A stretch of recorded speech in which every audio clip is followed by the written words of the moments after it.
Assalamualaikum warahmatullahi wabarakatuh.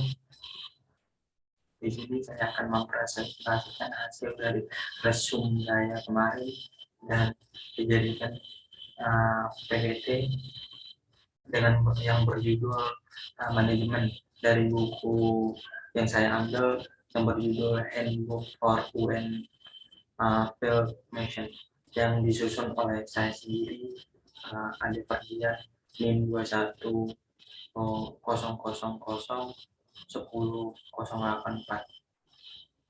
Adapun uh,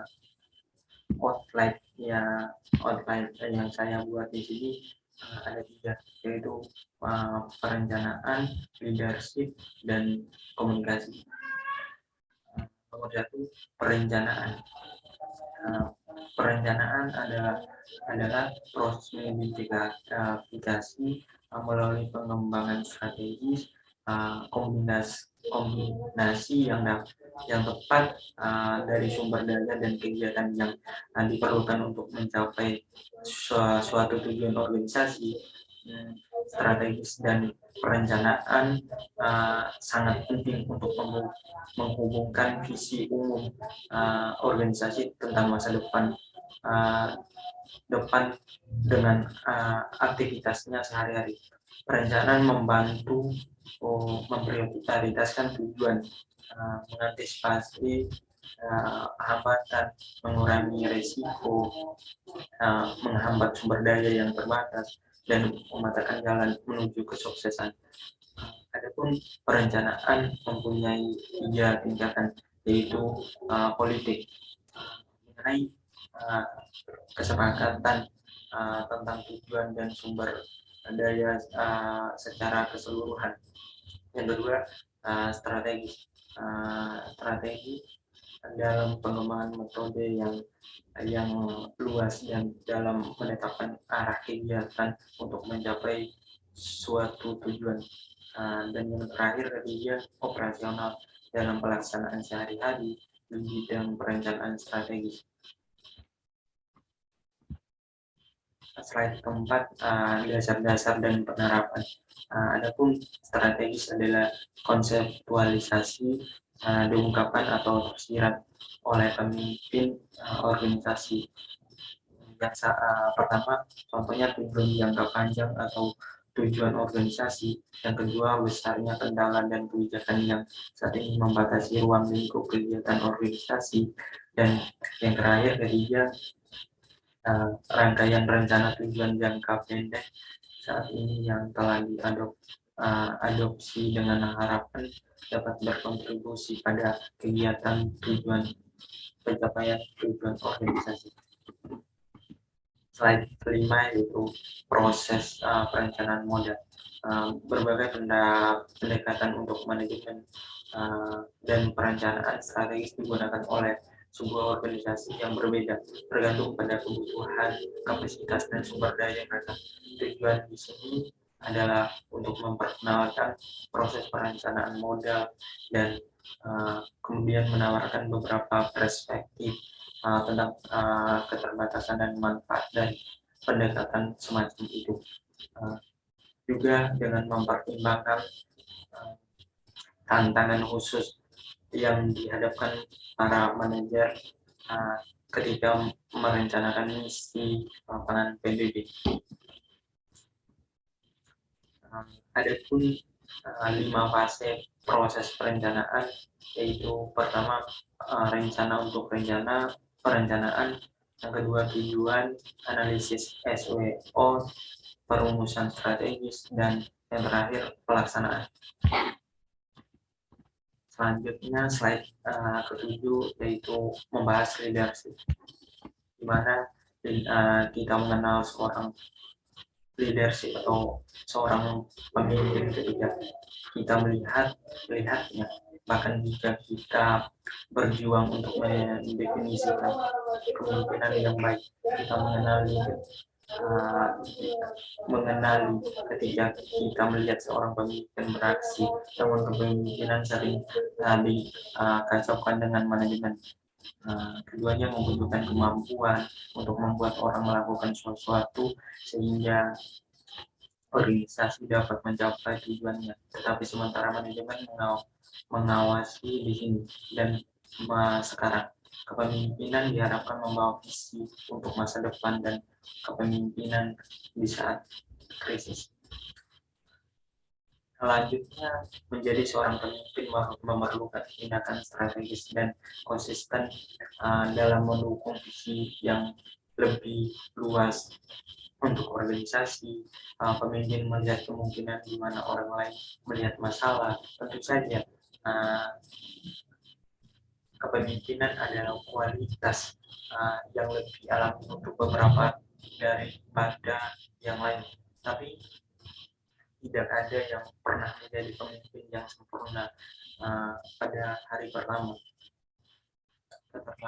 Keterampilan kepemimpinan dikembangkan melalui pengalaman dan pelatihan bertahun-tahun, dan harus ditambahkan ke palet alat yang pada akhirnya menjadi manajer yang baik.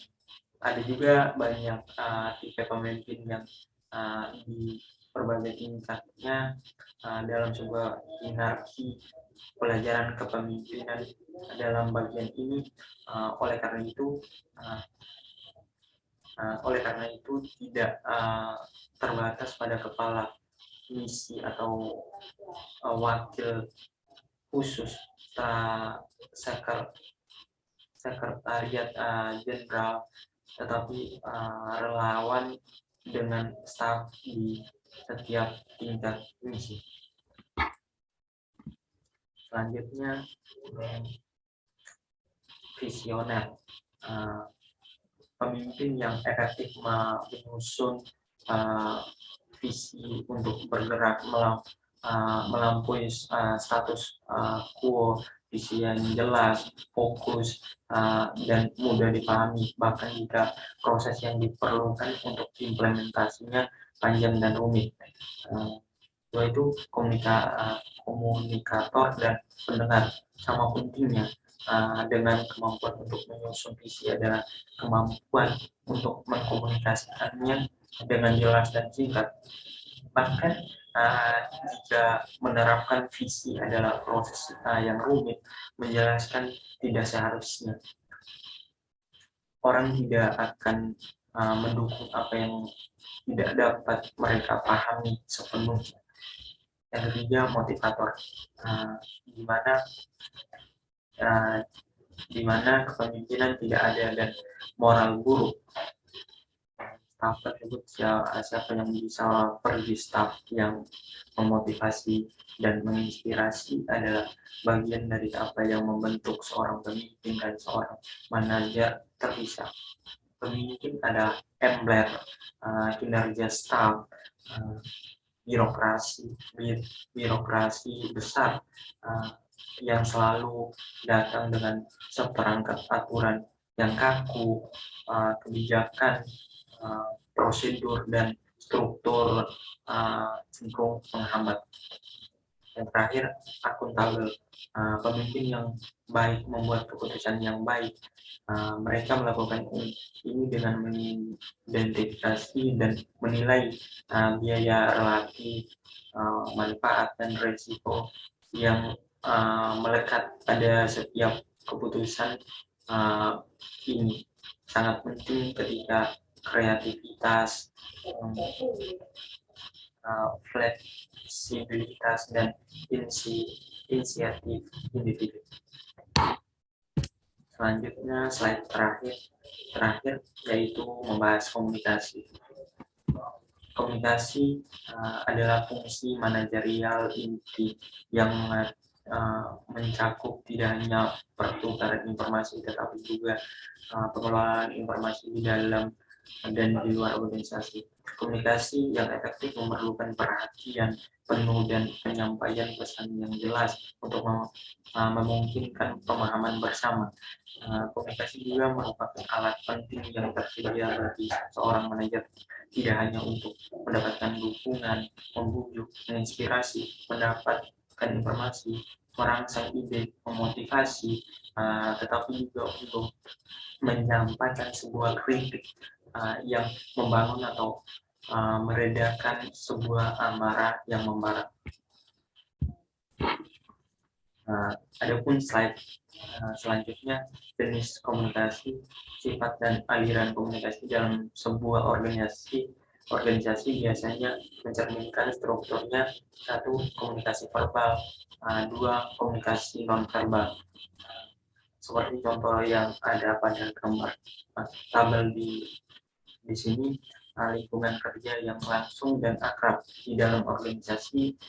Contoh gayanya kebanyakan informal, alatnya pertukaran verbal langsung, pertemuan tim tanpa agenda, atau risalah formal email. Terkadang isu-isu kunci didokumentasikan secara formal. Gaya di dalam organisasi, gaya berdasarkan hierarki dan jarak fungsional, bervariasi dari formal ke informal. Alatnya pengambilan telepon, pertemuan kelompok satu ke satu yang dijadwalkan dengan catatan atau risalah yang diedarkan, email, nota, kesepahaman, aturan dan peraturan internal didokumentasikan dan disebarluaskan, manual disediakan. Yang kedua, kontak profesional di luar organisasi. Gayanya terutama formal, alatnya email, pertukaran satu ke satu dan kelompok yang dijadwalkan dengan risalah formal atau memuat dan biarkan terkontrak. Yang terakhir, masyarakat umum, pelanggan, klien, penerima manfaat.